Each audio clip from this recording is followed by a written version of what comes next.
በየቀኑ ሶሻል ሚዲያን ስንከፍት የምናየው አንድ አይነት ስዕል አለ።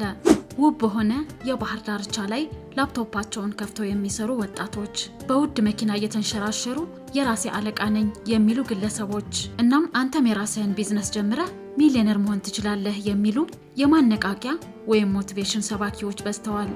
ይህንን ስናይ ሁላችንም የየዕለት ደሞዝተኛ መሆናችንን ያንገሸግሸናል። የሰው ስራ መስራት ያንገፈግፈናል። ነገ ጧት ስራችንን ጥለን የራሳችንን ቢዝነስ ከፍተን በአቋራጭ ነፃነታችን ለማወጅ እንቋመጣለን። ነገር ግን ዛሬ እዚህ የቆምኩት ላነቃቃችሁ አይደለም። ዛሬ የቆምኩት ቀዝቃዛ ውሃ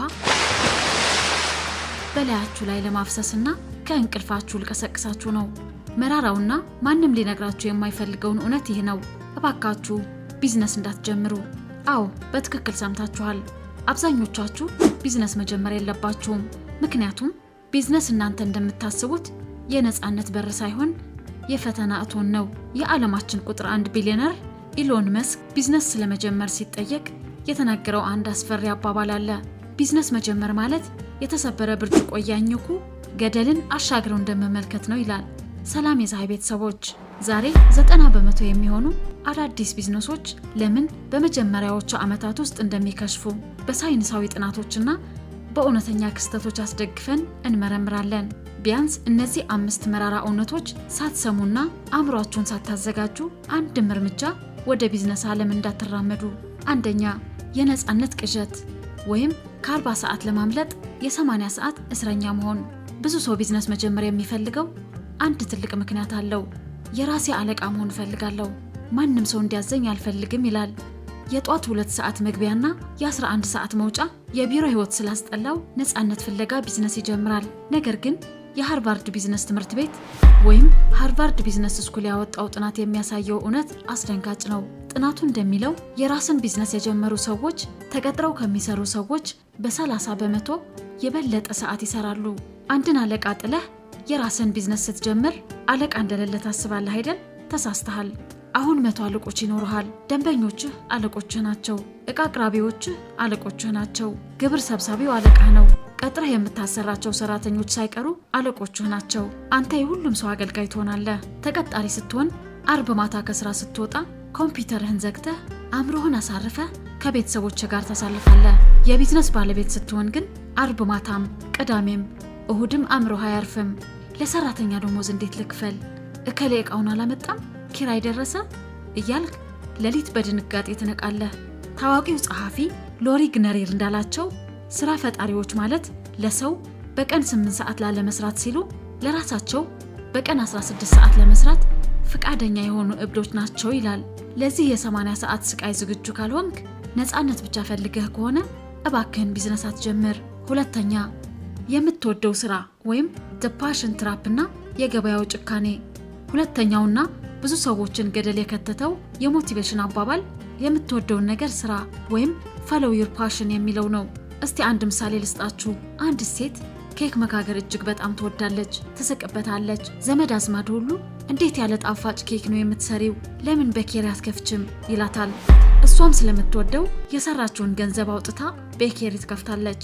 ከዛስ ምን ይፈጠራል? ቢዝነሱን ስትከፍት ኬክ መጋገሩን ታቆማለች። አሁን የሷ ስራ ኬክ መጋገር ሳይሆን ኬክ ጋጋሪውን ማስተዳደር፣ ከግብር ቢሮ ጋር መከራከር፣ ዱቄት አቅራቢዎችን መቆጣጠርና ሂሳብ ማወራረድ ይሆናል።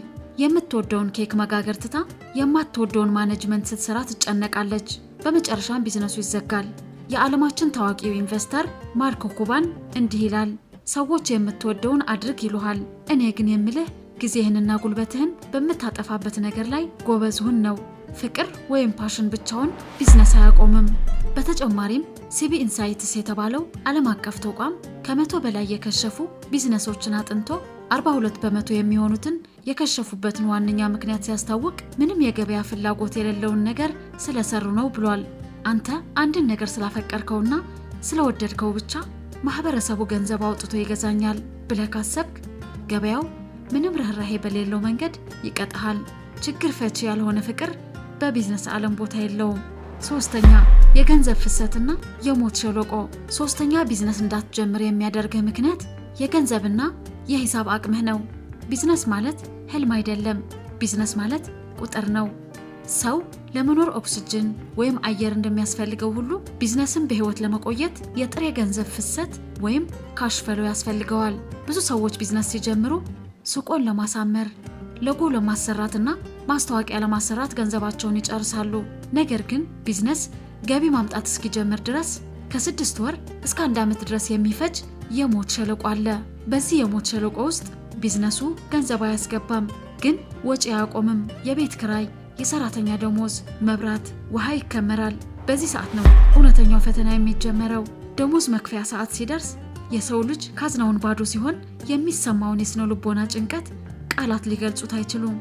ታላቁ የፎርድ ሞተርስ መስራች ሄንሪ ፎርድ ዛሬ የምናውቀውን ታላቅ ካምፓኒ ከመገንባቱ በፊት 2 ጊዜ ሙሉ በሙሉ ከስሮና ባዶ ኪስን ቀርቶ እንደነበር ታውቃላችሁ። የቢዝነስ ዓለም የደካሞች ምርጫዎች አይደለም።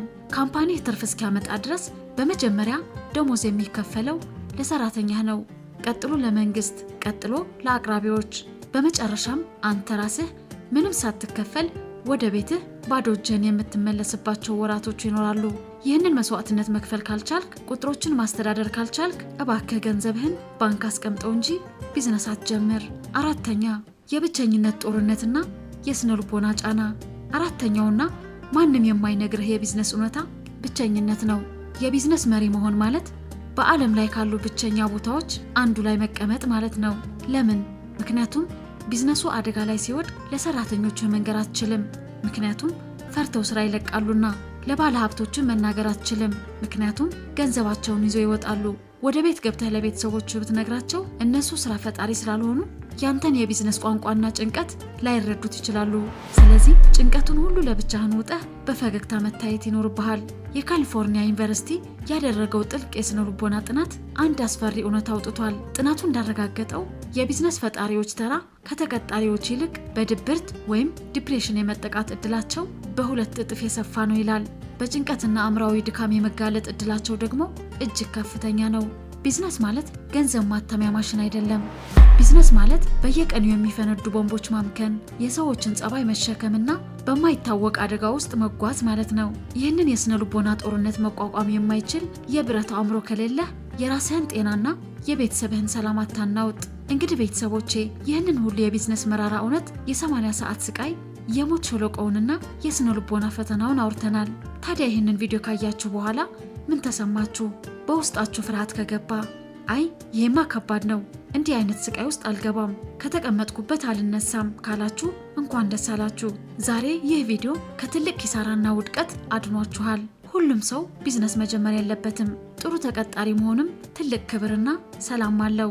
ነገር ግን ይህንን ሁሉ ስቃይ፣ ውድቀት፣ የገንዘብ ማጣትና ብቸኝነት ሰምታችሁ አሁንም በውስጣችሁ ያለውን እሳት ካልጠፋ፣ አሁንም ነፍሳችሁ ምንም ቢወጣ ይህንን ፈተና አልፈዋለሁ፣ የህይወቴ ዓላማ ራሴን መገንባት ነው ብሎ ከጮኸ እናንተ እውነተኛ ስራ ፈጣሪዎች ናችሁ።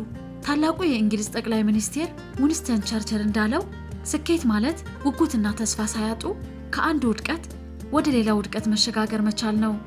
ለዚህ ዝግጁ የሆናችሁ እንኳን ወደ እውነተኛ የቢዝነስ ዓለም በደህና መጣችሁ። እስኪ ራሳችሁን ጠይቁ። ይህንን ቪዲዮ ካዳመጣችሁ በኋላ ቢዝነስ የመጀመር ጉጉታችሁ ጨመረ ወይስ ፍርሃት ገባባችሁ? በየትኛው ወገን ናችሁ? ሐሳባችሁን ኮሜንት ላይ ጻፉልን፣ ሁላችንም እንማማርበታለን። ይህ ጥልቅ እይታ አእምሯችሁን ከፍቶት ከሆነ ለጓደኞቻችሁን ሼር በማድረግ እነሱም ከስሜታዊ ውሳኔ ታደጓቸው። ቪዲዮውን ላይክ ማድረግና ቻናላችንን ሰብስክራይብ ማድረግ አትርሱ። በቀጣይ አስተሳሰብን በሚቀይር በሌላ ጥልቅ ትምህርት እስክንገናኝ ሰላም።